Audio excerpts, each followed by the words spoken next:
Congratulations. Like other senators, I think you'll do a good job. Thank you, sir.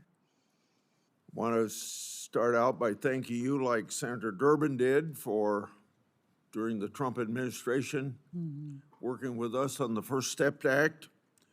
You were actively involved in a lot of those negotiations between Democrats and Republicans on the Hill here, as well as between us and the first Trump administration. You worked hard. I noticed after you took the oath, the first question you got was, you going to answer our letters.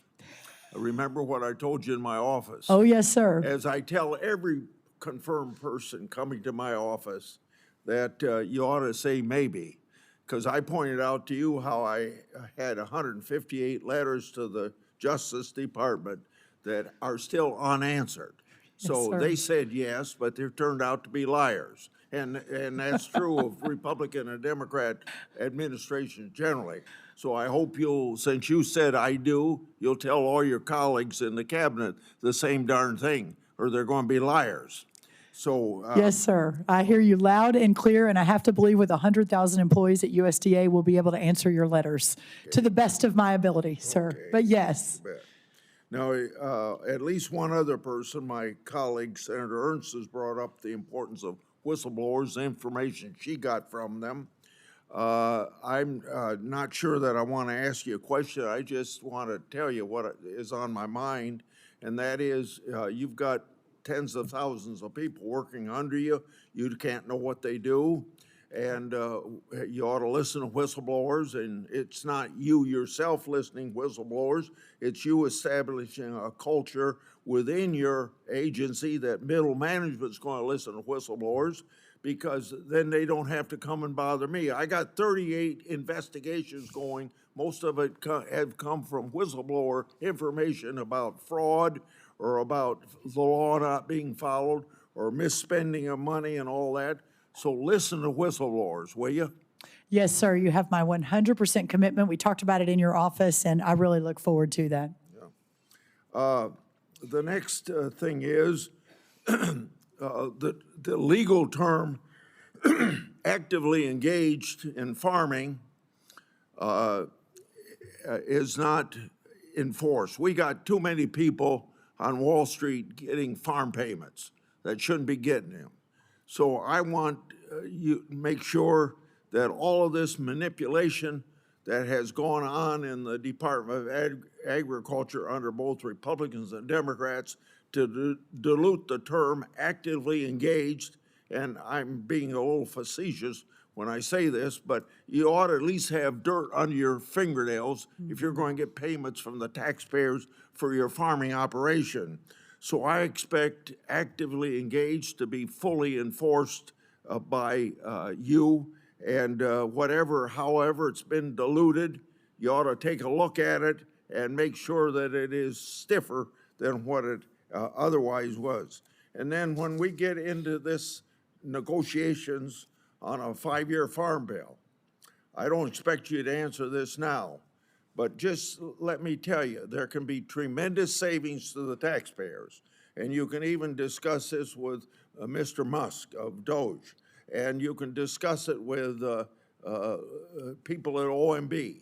If you can put a cap on what one farmer can get from the farm program, so we aren't subsidizing big farmers to get bigger. And I got nothing wrong with the marketplace working for people get as big as they want to get, but we shouldn't be subsidizing. The whole point of an agricultural farm 5-year farm bill safety net is to protect people that are medium and small size farmers that can't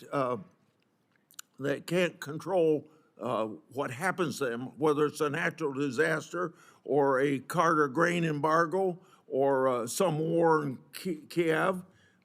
Big farmers can handle that, but small farmers can't.